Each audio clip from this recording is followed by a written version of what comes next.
ایک کتاب دوسری کتاب تیسری کتاب چوتھی پانچویں پتلے کانفرنس سے لے کر کے جلدوں والی کتابوں تک پڑھا جائے، امت کے علماء کے سامنے بیٹھ کر کے پڑھا جائے، عقیدے کے جو متخصصین ہیں، عقیدے توحید کے جو ایکسپرٹ علماء ہیں، ان سے علم توحید حاصل کیا جائے، ورنہ نہ جانے کتنے کتنے انحرافات ہیں، بڑے بڑے انحرافات کے حوالے ہو جائیں گے۔ میرے بھائیوں میرے بزرگوں، اس لیے حضرت عبداللہ بن عباس رضی اللہ تعالیٰ عنہ کی حدیث کو یاد کرو، آپ دیکھیں کہ کس طرح سے بچپن سے نبی کریم صلی اللہ علیہ وسلم بچپن سے ہی توحید کا سبق بچے کے دل میں بٹھایا کرتے تھے۔ یا غلام انی اعلمک کلمات احفظ اللہ یحفظک احفظ اللہ تجدہ تجاہک۔ اللہ کے نبی صلی اللہ علیہ وسلم ابن عباس سے کہتے تھے، وہ چھوٹے سے بچے تھے، پوری حدیث لمبی ہے، وہ پڑھنے کا موقع نہیں ہے، آپ جانتے ہیں، اے اللہ کہتے تھے اے بچے میں تمہیں کچھ باتیں سکھا رہا ہوں، عقیدے کی باتیں سکھا رہا ہوں، توحید کا سبق دینا چاہتا ہوں، ذرا اچھی طرح سے سن لو اس کو۔ تو ابن عباس کو اللہ کے نبی سکھایا کرتے تھے، احفظ اللہ یحفظک، اللہ کو یاد کرو وہ تمہیں یاد کرے گا، اللہ کی حفاظت کرو، یعنی اللہ کی توحید کی سلامتی کی فکر کرو، اللہ تمہاری حفاظت فرمائے گا، اللہ کو یاد کرو اپنے سامنے پاؤ گے۔ اذا استعنت فاستعن باللہ، اگر مدد مانگنا ہو تو اللہ تبارک و تعالیٰ سے مدد مانگو۔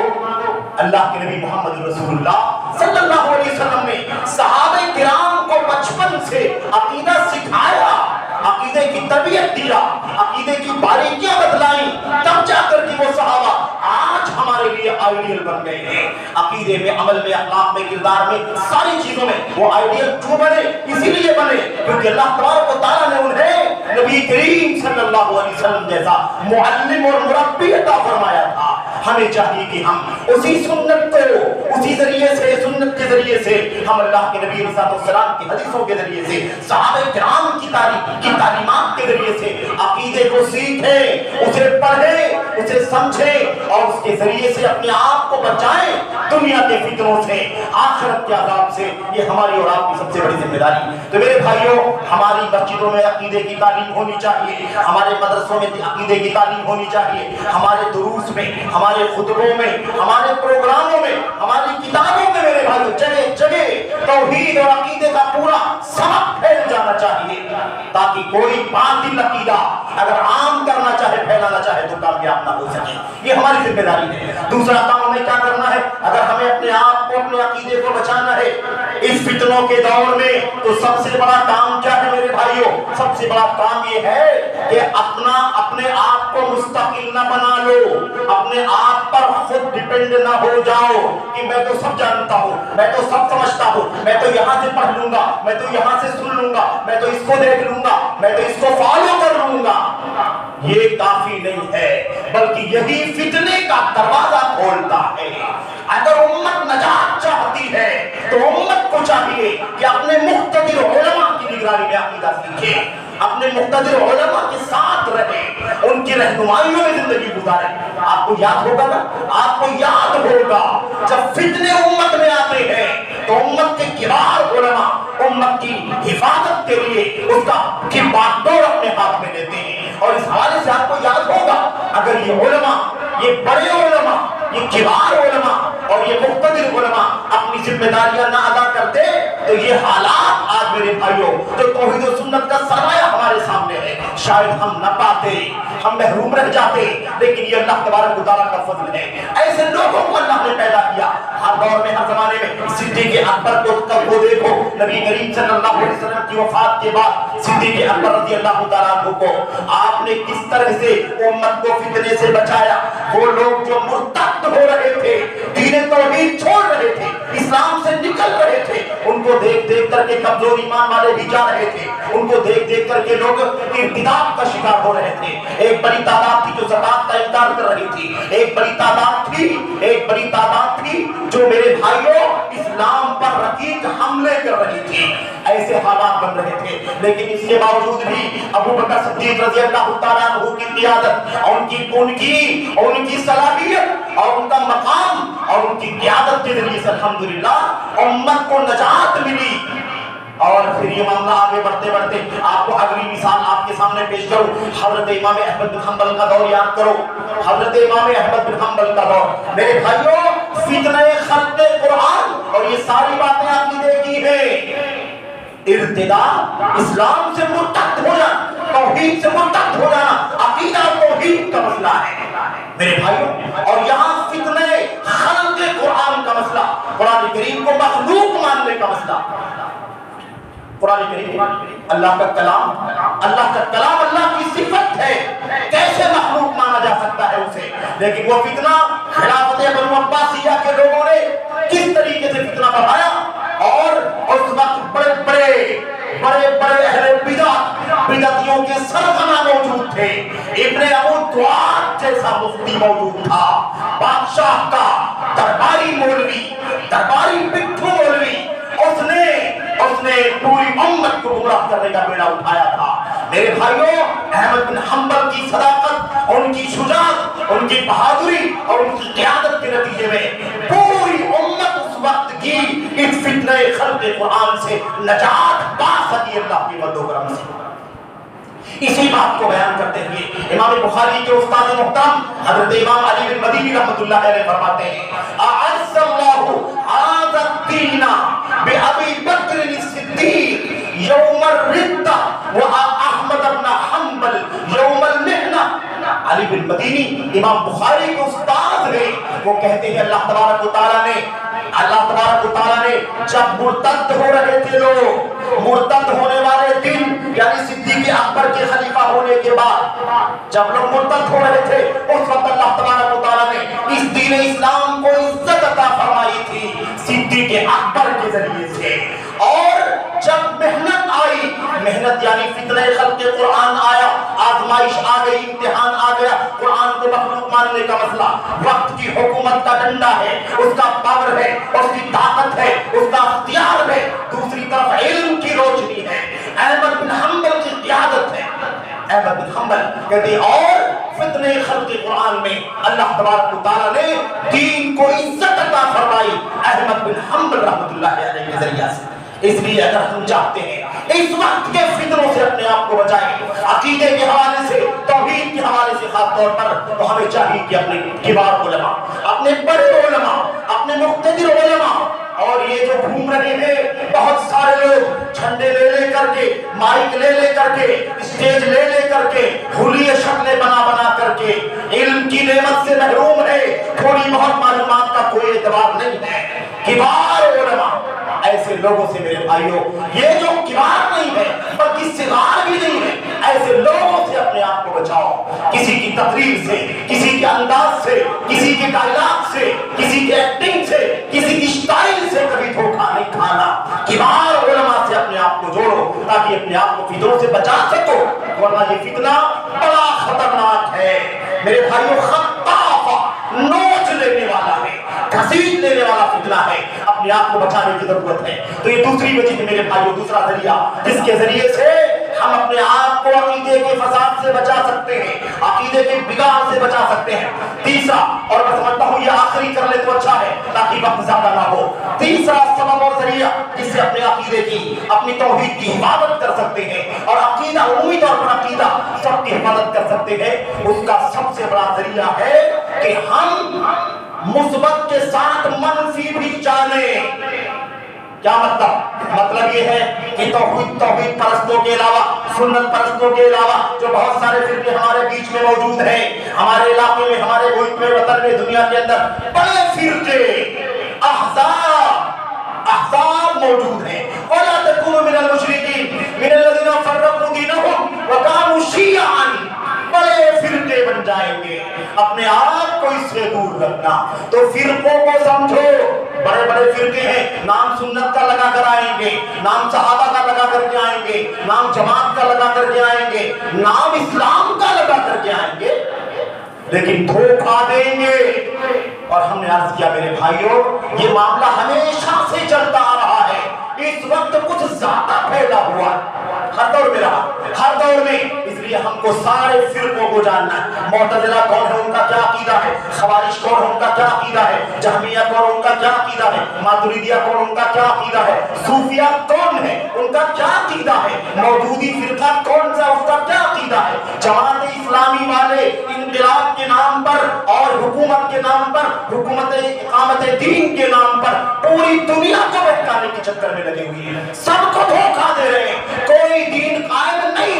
سکتا بغیر توحید الہ کے، بغیر خالص سنت کی کوئی دین قائم نہیں ہو سکتا۔ جاؤ دیکھو یہ مودودی والے، یہ جماعت اسلامی کے لوگ، جا کے مطالعہ کر کے دیکھو، ان کی کتابیں اٹھا کر کے دیکھو، اور شاید میں آپ کو آج انشاءاللہ تبارک و تعالیٰ شام والے خطاب میں تفصیل سے بتاؤں گا بھی، تو آپ کے سامنے باتیں آ جائیں گی انشاءاللہ تبارک و تعالیٰ۔ میرے بھائیوں، یہ لوگ اقامت دین کی بات کرتے ہیں، دین قائم کرنا، دین قائم کرنا، دین قائم کرنا، لیکن مجھے بتاؤ اللہ تبارک و تعالیٰ نے سورہ شورى میں فرمایا ہے 5 انبیاء کا ذکر کر کے، حضرت نوح علیہ السلام، حضرت ابراہیم، حضرت موسیٰ اور عیسیٰ، اور آخر نبی محمد رسول اللہ صلی اللہ علیہ وسلم کا ذکر فرمایا، اور اللہ نے فرمایا ان اقیموا الدین، تم دین قائم کرو۔ ابراہیم نے کون سا دین قائم کیا تھا؟ موسیٰ نے کون سا دین؟ نوح نے کون سا دین؟ عیسیٰ نے کون سا دین؟ محمد رسول اللہ صلی اللہ علیہ وسلم نے کون سا دین قائم کیا تھا؟ یہ دین انبیاء علیہ السلام کا کیا تھا؟ توحید کا دین تھا کہ نہیں تھا؟ ایک اللہ کی عبادت کا دین تھا کہ نہیں تھا؟ لیکن یہ جماعت اسلامی والے، حیرت ہوتی ہے مجھے، پوری دنیا کو بیوقوف بنانے کے چکر میں لگے ہوئے، کہتے ہیں دین قائم کرنے کی ہماری مشن ہے، ہمارا توحید کا عطا پتہ نہیں ہے، توحید کا کوئی لٹریچر نہیں، توحید کی کوئی کتاب نہیں، توحید کا کوئی خطبہ نہیں، توحید کا کوئی طرز نہیں، توحید کا کوئی تذکرہ نہیں کہ ہم موجود ہیں، اور بات کرتے ہیں دین قائم کرنے کی۔ ہمارے بہت سارے اہل حدیث بھائی جو ہے نا، خاص طور پر نوجوان، ذرا زیادہ روشن خیال اپنے آپ کو سمجھتے ہیں، ایڈوانس روشن خیال، متنور، اور ہم کو کہتے ہیں سب دقیانوس ہے، یہ جب پچھڑے ہوئے لوگ ہیں، جدید دور ہے تو جدید انداز میں، نئے دور میں نئے انداز میں زندگی گزارو، اب وہ پرانا انداز ختم کرو، عقیدہ نہیں بدلے گا، یاد رکھنا قیامت آ جائے گی، عقیدہ تبدیل نہیں ہوگا، یہ مسلم ہے، کیونکہ اللہ کی توحید ہے، وہ اللہ نہیں بدلے گا، اللہ کی توحید نہیں بدلے گی، اس لیے کوئی بھی دھوکہ نہ دے۔ لیکن افسوس کہتے ہیں ذرا رواداری ہونی چاہیے، ذرا نرمی ہونی چاہیے، ان کے ساتھ بھی تھوڑا رہو، اتحاد کی ضرورت ہے، امت میں بڑا فرقہ ہے، امت کے حالات نازک ہیں، دنیا ہماری دشمن ہے، اس لیے ذرا سب کو لے کر کے چلو۔ تو کیا توحید کو بیچ دے؟ کیا توحید کا سمجھوتا کر لے میرے بھائیوں؟ کیا عقیدے توحید کے ساتھ کھلواڑ کرنے کے لیے تیار ہو جائے؟ نہیں میرے بھائیوں، رواداری سماج تک بس، رواداری انسانیت کی حد تک، عقیدے میں منہج میں کوئی رواداری کبھی نہیں کی جا سکتی۔ اگر کی جاتی تو ابو بکر صدیق نے کیا ہوتا، عمر بن خطاب نے کیا ہوتا، عثمان غنی اور علی نے کیا ہوتا رضی اللہ عنہ، اور حضرت امام احمد بن حنبل نے بھی کیا ہوتا۔ پوری دنیا، پورا ملک ایک طرف ہے، وقت کا بادشاہ دشمن ہے، لیکن اس کے باوجود عقیدے سے سمجھوتا نہیں ہو سکتا، منہج سے کھلواڑ نہیں ہو سکتا۔ رواداری الگ چیز ہے، ٹالرنس الگ چیز ہے، اور مداہنت یعنی عقیدے اور منہج میں دین میں سمجھوتا کر لینا الگ چیز ہے۔ اس لیے کوئی خلط ملط نہ کرے، مکس اپ کرنے کی کوئی گنجائش نہیں ہے۔ یہ لوگ آپ کو دھوکہ دیتے ہیں، یہ جماعت اسلامی والے جو آپ کو اقامت دین، حکومت اسلام، اسلامی حکومت یا حاکمیت کی بات کر کے آپ کو ہم کو دھوکہ دیتے ہیں۔ کوئی آپ کے سامنے اور یہ قاعدہ کلیہ لے جاؤ، یہ قاعدہ کلیہ اپنے پلے باندھ لو میرے بھائیوں، اللہ کی کتاب میں، نبی کی سنت میں، دنیا میں جب بھی آدمی، جب بھی کوئی بھی آپ کو آ کر کے کوئی حکومت کی بات کرے، اسلامی نظام قائم کرنے کی بات کرے، سب سے پہلے اس کا عقیدہ چیک کر لینا، اس کی کتابیں چیک کر لینا، اس کی دعوت چیک کر لینا، اس کا مشن، ہدف، ٹارگٹ چیک کر لینا، پتہ چل جائے گا۔ جس کے پاس خالص توحید نہیں ہے، جس کے پاس خالص سنت نہیں ہے، اللہ کی قسم قیامت آ سکتی ہے، کوئی حکومت قائم دین کے نام پر نہیں ہو سکتی، بھیڑ لگ سکتی ہے، لیکن کوئی اسلام کا نظام قائم ہو جائے گا ممکن، اور اس نظام کا کیا مطلب ہے جس میں توحید نہ ہو؟ تو یہ تو اللہ کے انبیاء 5 اولو العزم نبیوں کا نام لے کر کے دھوکہ دیتے ہیں۔ اس لیے اللہ واسطے ان کے چہروں کو سمجھو، ان کی شکلوں کو سمجھو، کبھی دھوکے میں نہیں آنا میرے بھائیوں، میری بہنوں، عزیز نوجوان بچوں، عزیز بچیوں، یاد رکھو کبھی دھوکے میں نہیں آنا۔ سب کا عقیدہ، سب کا ایمان چیک کرو، کتاب و سنت کے مطابق، صحابہ کے منہج کے مطابق ہے کہ نہیں ہے، اور اس کے لیے آپ چیک نہیں کر سکتے، اپنے کبار علماء کی رہنمائی میں رہ کر کے اس کا پتہ لگاؤ۔ نمبر 1۔ نمبر 2، وہ جماعت، وہ فرقہ بھی میں کہہ رہا تھا، صوفیہ سے اپنے آپ کو بچا کر کے رکھو۔ یہ لوگ قصے والے، کرامتوں والے، الہام والے، کشف والے، یہ بڑے بڑے دھوکے دیتے ہیں آپ کو۔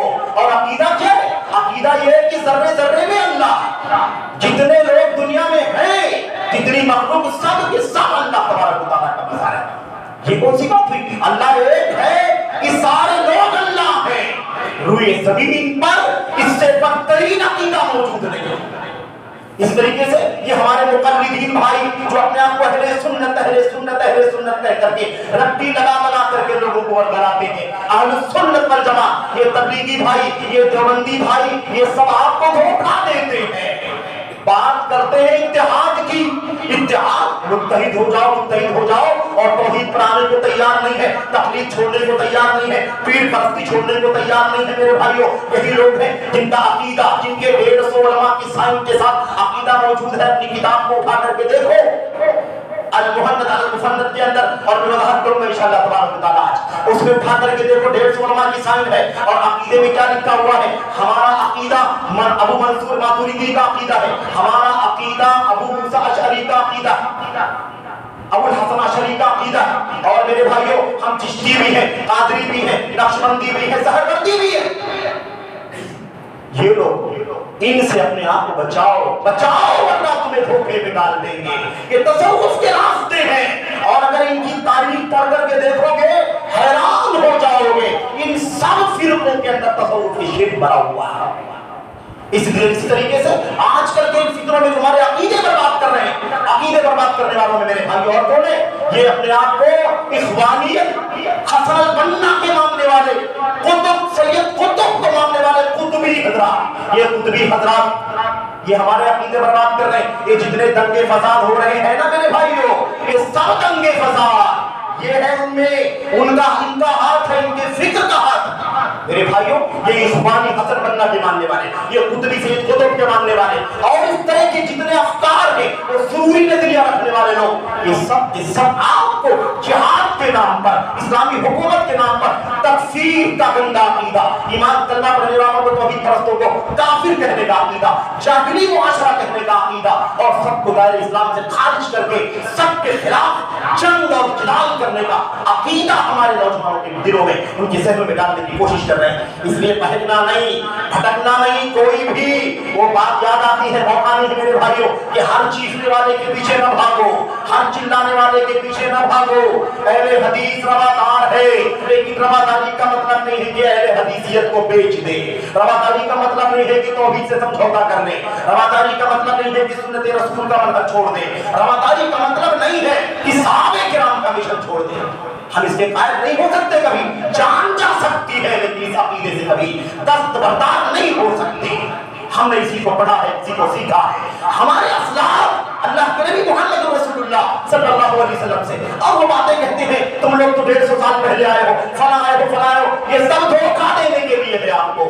کبھی بھٹک نہیں جانا، بھٹک نہیں جانا، اپنے عقیدے کی حفاظت کرنا ہے۔ تو یہ 3 باتیں خاص طور پر یاد رکھنا، عقیدے کا ٹھوس گہرا علم حاصل کرو، نمبر 2 اپنے کبار علماء سے جڑ کر کے رہو، نمبر 3 ان باطل فرقوں سے ساودھان، اپنے آپ کو بچا کر کے رکھو، سیف رکھو، ورنہ یہ فتنے آپ کو کھینچ لے جائیں گے۔ اور کبھی الگ تھلگ نہیں رہنا۔ بہت سارے لوگ تھوڑی سی بات کی وجہ سے ناراض ہو جاتے ہیں اور الگ ڈیڑھ اینٹ کی مسجد بنا دیتے ہیں، الگ تھلگ ہو جاتے ہیں۔ یاد رکھو اللہ کے نبی صلی اللہ علیہ وسلم نے فرمایا تھا انما یأخذ الذئب القاسیۃ من الغنم، بھیڑیا اسی بکری کو جھپٹ کر کے لے جاتا ہے جو ریوڑ سے الگ ہو جاتی ہے، جو جماعت سے الگ ہو جائے گا، وہ کسی نہ کسی فتنے کا شکار ہو جائے۔ اپنے آپ کو بچانا چاہتے ہو اپنے علماء سے جڑ کر کے رہو، ادھر ادھر مت بھٹکو، زیادہ اپنے آپ کو قادر اور اسمارٹ مت بناؤ، ورنہ یہ میڈیا کا فتنہ تمہیں لے ڈوبے گا۔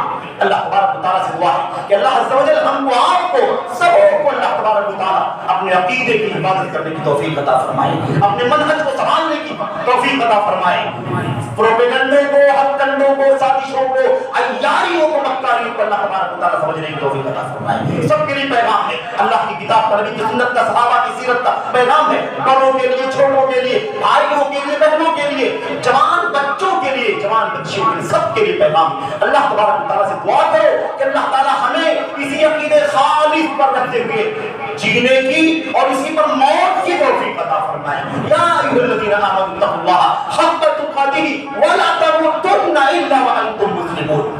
اللہ سے ڈرو اور یاد رکھو موت آئے تو اسلام کی حالت میں آنی چاہیے۔ اسلام کون سا؟ یہ دعویٰ کرنے والا اسلام، دنیا کے سارے فرقے اسلام اسلام اسلام اسلام دعویٰ کرتے ہیں، نہیں، وہ اسلام جو انبیاء لے کر کے آئے تھے، وہ اسلام جو خالص توحید کا اسلام